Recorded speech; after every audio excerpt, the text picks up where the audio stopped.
어느 순간부터 사람은 조용해지는 법을 배운다. 의도해서가 아니다. 외로워서도 아니다.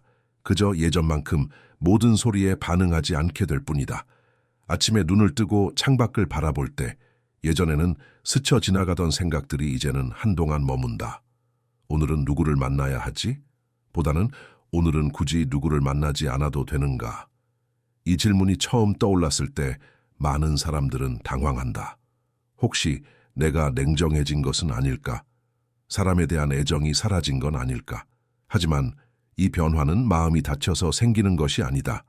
오히려 마음이 더 이상 불필요한 방향으로 흩어지지 않기 시작했기 때문에 생긴다. 젊을 때 우리는 사람 속에서 자신을 확인한다. 누군가의 필요, 누군가의 기대, 누군가의 반응 속에서 내가 여기 있다는 감각을 얻는다.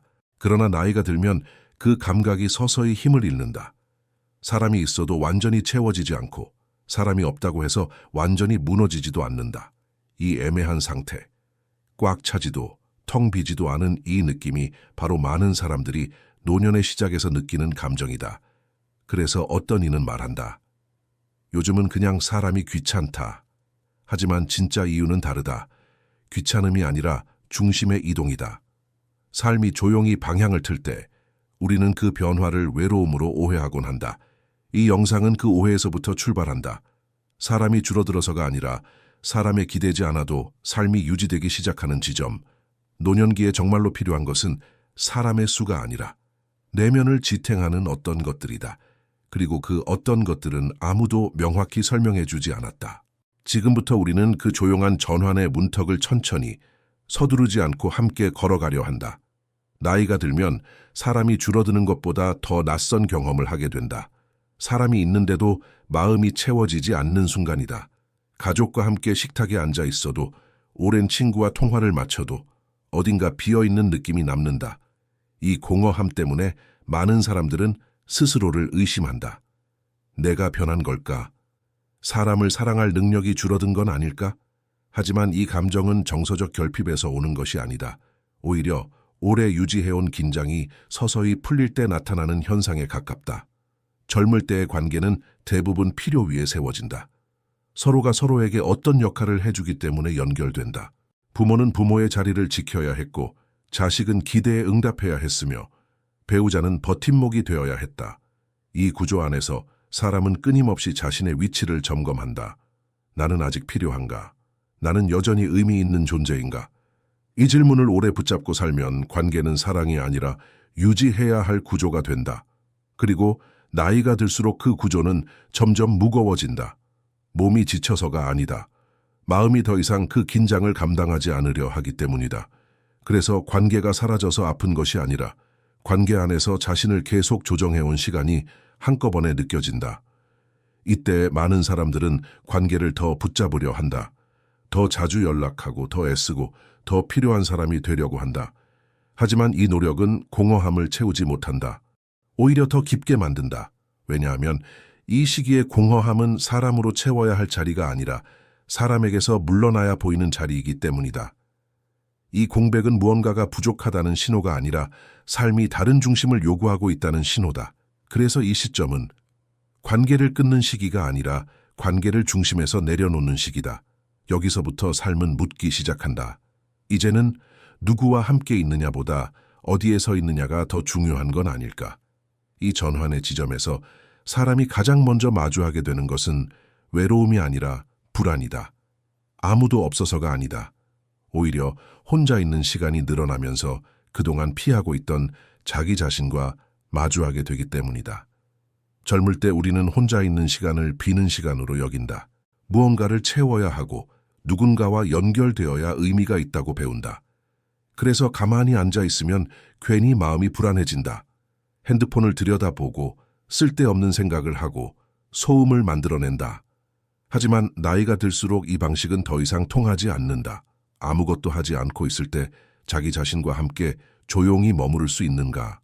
이 질문이 삶의 중심으로 올라온다. 칼 중은 삶의 후반기는 외부 세계에서의 성취보다 내면과의 관계가 결정적이라고 보았다. 이 말은 혼자가 되라는 뜻이 아니다. 사람을 밀어내라는 말도 아니다. 그것은 자기 자신을 떠나지 않는 능력을 기르라는 의미다. 아무 역할도 수행하지 않을 때, 아무에게도 필요하지 않을 때, 그 상태의 나와 같은 공간에 있을 수 있는가? 이 능력이 없으면 사람은 나이가 들수록 관계에 더 의존하게 된다. 외로워서가 아니라 자기 자신과 단둘이 있는 것을 견디지 못하기 때문이다. 반대로 이 힘이 생기면 관계는 달라진다. 누군가와 함께 있어도 자신을 잃지 않고 혼자 있어도 공허에 휘둘리지 않는다. 혼자 있는 시간이 벌이 아니라 휴식이 되고 침묵이 위협이 아니라 정돈의 시간이 된다. 이 첫 번째 기둥은 대단한 기술이 아니다. 그저 하루 중 아주 짧은 시간이라도 자기 자신을 피하지 않는 연습이다. 감정을 분석하지 않아도 되고 해결하려 애쓰지 않아도 된다. 그저 지금 이런 상태구나 하고 함께 있어주는 것. 이 단순한 태도가 쌓일수록 사람은 점점 외부에 매달리지 않게 된다. 이것이 노년기에 가장 먼저 필요한 힘이다. 자기 자신과 지속적으로 함께 있을 수 있는 중심. 이 첫 번째 기둥이 자리 잡기 시작하면 사람은 자연스럽게 과거와 마주하게 된다. 의도하지 않아도 기억은 스스로 올라온다. 젊었을 때는 바쁘다는 이유로 아직 시간이 많다는 착각으로 미뤄두었던 장면들이다. 나이가 들면 과거는 더 이상 뒤에 있지 않다. 현재의 나 옆에 조용히 앉아있다. 그 안에는 후회도 있고 부끄러움도 있고 끝내 하지 못한 말들도 있다. 많은 사람들이 이 시점에서 과거를 정리해야 할 문제로 여긴다. 이해하고 분석하고 결론을 내려야 한다고 생각한다. 하지만 삶의 후반부에서 과거는 해결 대상이 아니다. 두 번째 기둥은 과거를 바로잡는 힘이 아니라 과거와 화해할 수 있는 힘이다. 화해란 미화가 아니다. 모든 선택을 옳았다고 강요하는 것도 아니다. 그저 이렇게 말할 수 있는 상태다. 그때의 나는 그 상황에서 그만큼밖에 할 수 없었다. 이 문장이 마음 깊은 곳에서 저항 없이 내려앉을 때 사람은 비로소 자기 자신에게서 도망치지 않게 된다.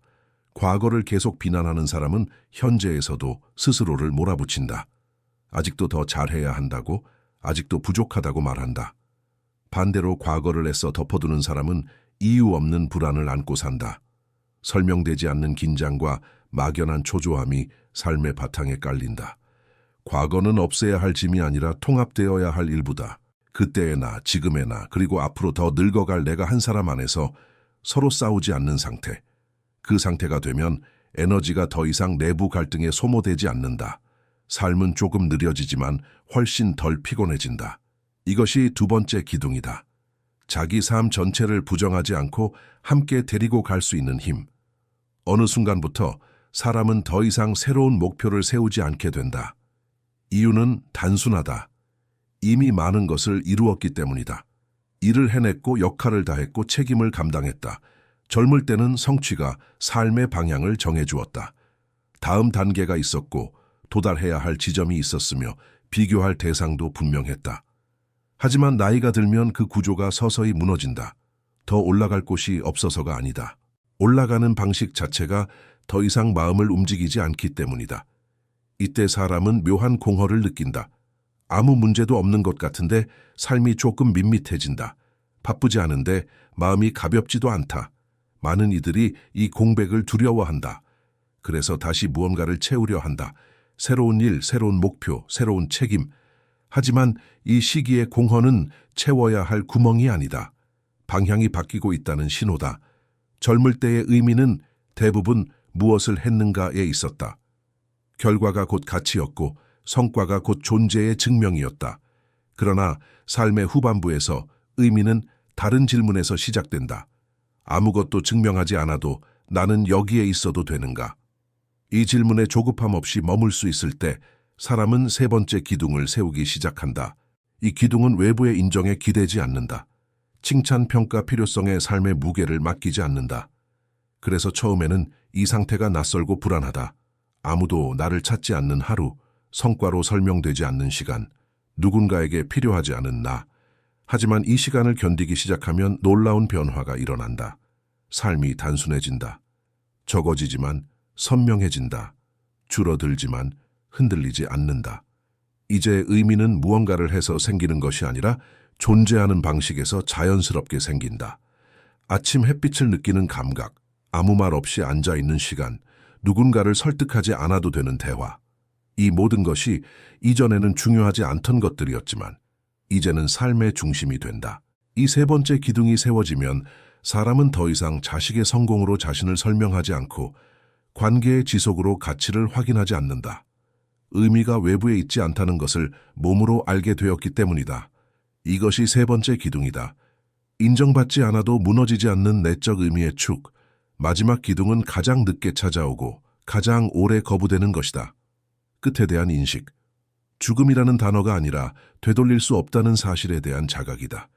젊을 때 우리는 항상 나중에를 믿고 산다. 나중에 말하면 되고, 나중에 이해하면 되고, 나중에 바꾸면 된다고 생각한다. 그래서 많은 선택을 미완으로 남겨둔다. 감정도, 관계도, 삶의 방향도 언젠가 다시 손볼 수 있을 것처럼 취급한다. 하지만 나이가 들면 이 믿음이 서서히 힘을 잃는다. 모든 말이 다시 전해지지는 않고, 모든 관계가 다시 열리지는 않으며, 모든 선택이 수정 가능한 상태로 남아있지 않다는 것을 몸으로 알게 된다. 이 깨달음은 사람을 두 방향으로 데려간다. 어떤 이는 후회 속에 머문다. 이미 지나간 길을 계속해서 되짚으며 현재를 소모한다. 그러나 다른 이는 여기서 전혀 다른 감정을 경험한다. 이상하리만큼 마음이 차분해지는 순간이다.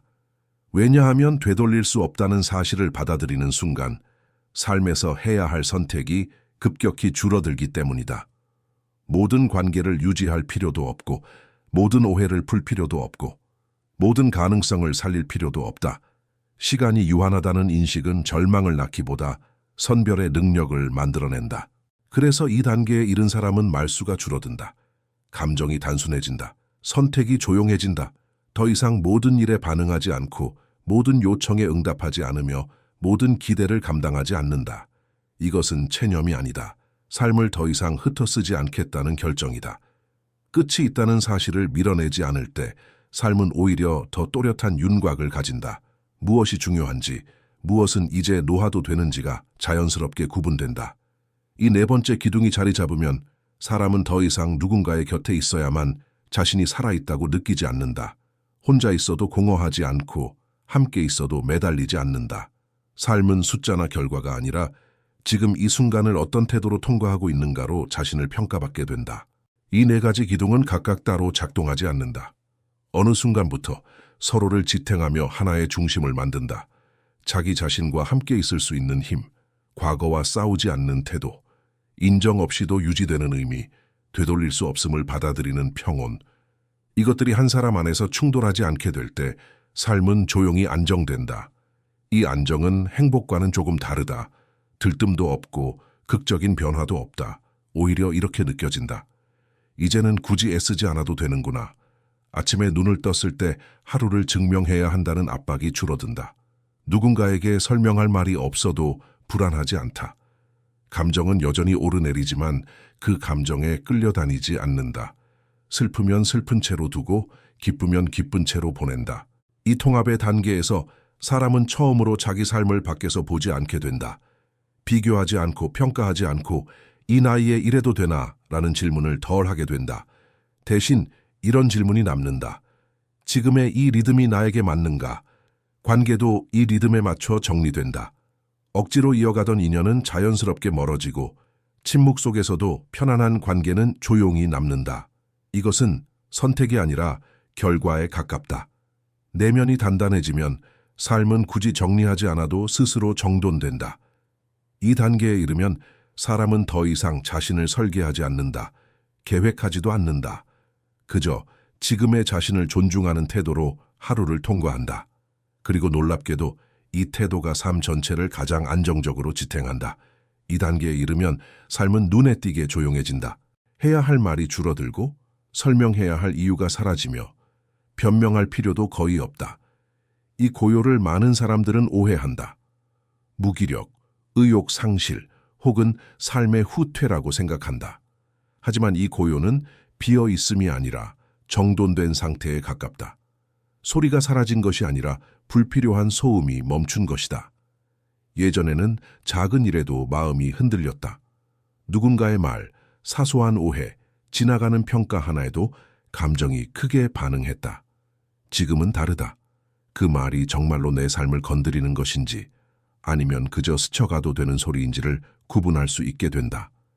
이 능력이 생기면 사람은 처음으로 감정의 선택권을 가진다. 모든 감정을 느끼되 모든 감정에 반응하지 않는다. 모든 생각을 떠올리되 모든 생각을 따라가지 않는다. 이 자유는 젊을 때 상상하던 자유와는 다르다. 어디든 갈 수 있는 자유가 아니라 굳이 가지 않아도 되는 자유다. 누군가에게 이해받지 않아도 괜찮고 항상 좋은 사람으로 남지 않아도 되며 모든 관계에서 중심이 되지 않아도 된다.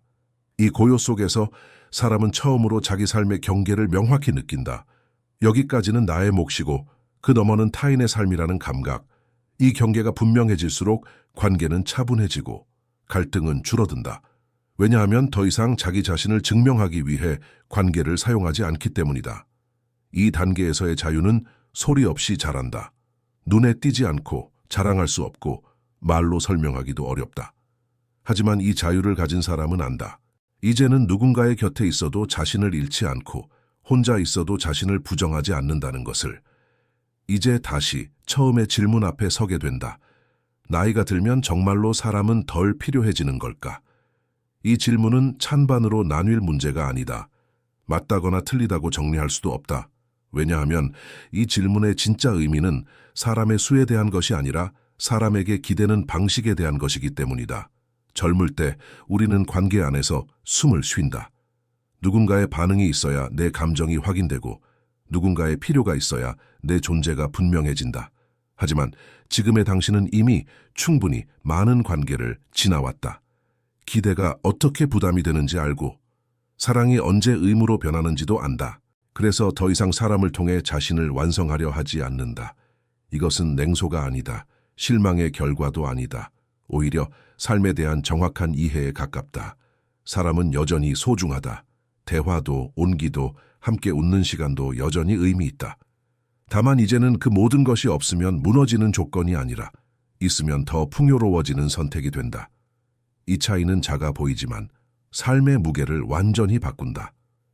선택이 된 관계는 집착을 낳지 않고 기대 대신 존중을 남긴다. 그래서 이 시기의 인간관계는 숫자가 줄어든다.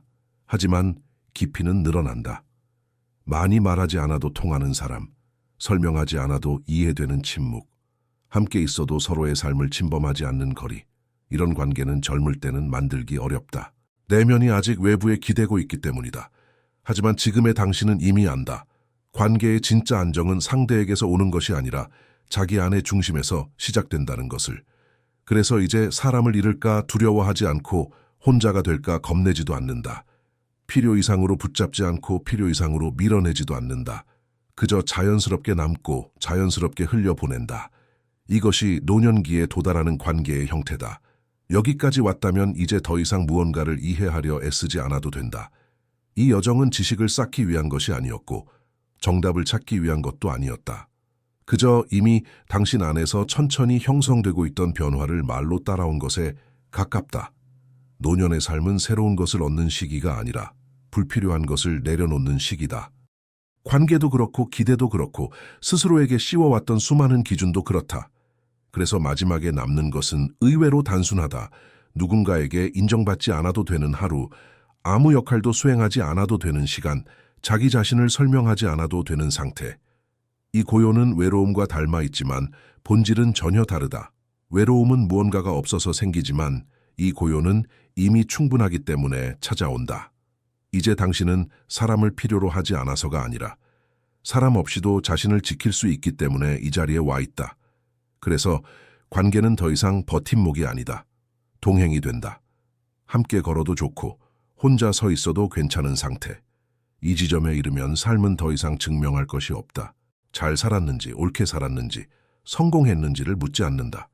그 대신 이 한 가지면 충분하다. 나는 나를 떠나지 않고 여기까지 왔는가? 이 질문 앞에서 조용히 고개를 끄덕일 수 있다면 그것으로 충분하다.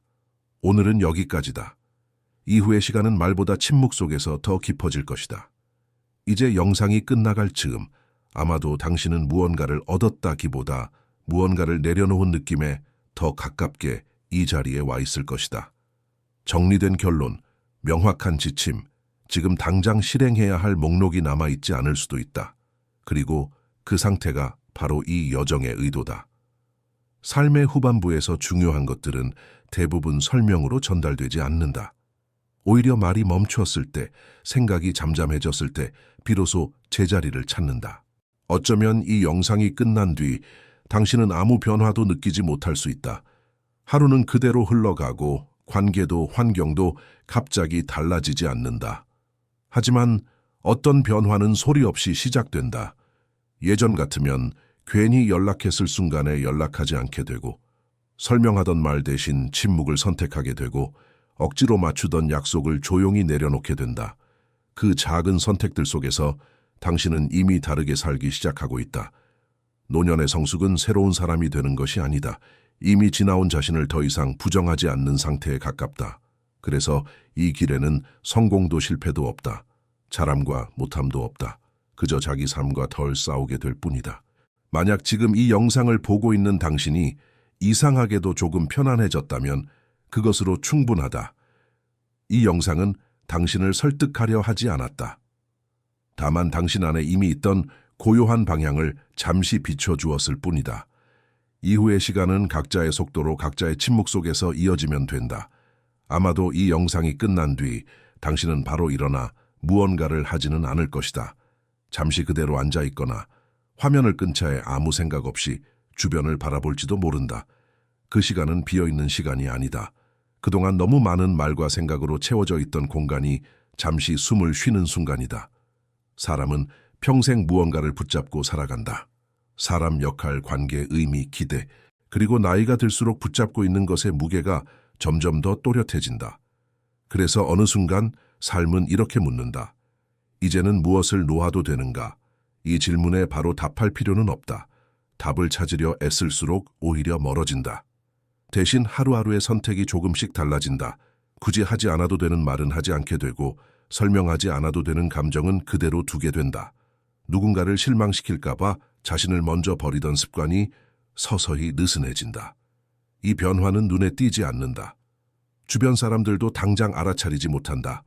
하지만 당신은 안다. 예전보다 덜 피곤해졌다는 것, 덜 조급해졌다는 것, 덜 증명하려 든다는 것. 그것이면 충분하다. 노년의 삶이란 완성된 답을 가진 상태가 아니다. 오히려 더 이상 급하게 답을 요구하지 않는 상태에 가깝다. 그래서 이 시기의 지혜는 말로 가르쳐지지 않는다. 살아보니 자연스럽게 남는다. 만약 오늘 이 영상을 통해 당신이 스스로에게 조금 더 관대해졌다면, 조금 덜 몰아붙이게 되었다면, 그것이 이 영상의 전부다. 이후의 시간은 누군가의 말이 아니라 당신 자신의 리듬이 이끌어가면 된다. 지금 이 순간 굳이 아무것도 하지 않아도 된다. 이해하지 않아도 괜찮고 정리하지 않아도 된다. 삶은 언제나 말보다 조금 느리게, 정답보다 조금 조용하게 우리에게 다가온다. 오늘은 그 속도를 억지로 앞지르지 않아도 된다. 지금의 당신은 이미 충분히 여기까지 와 있다.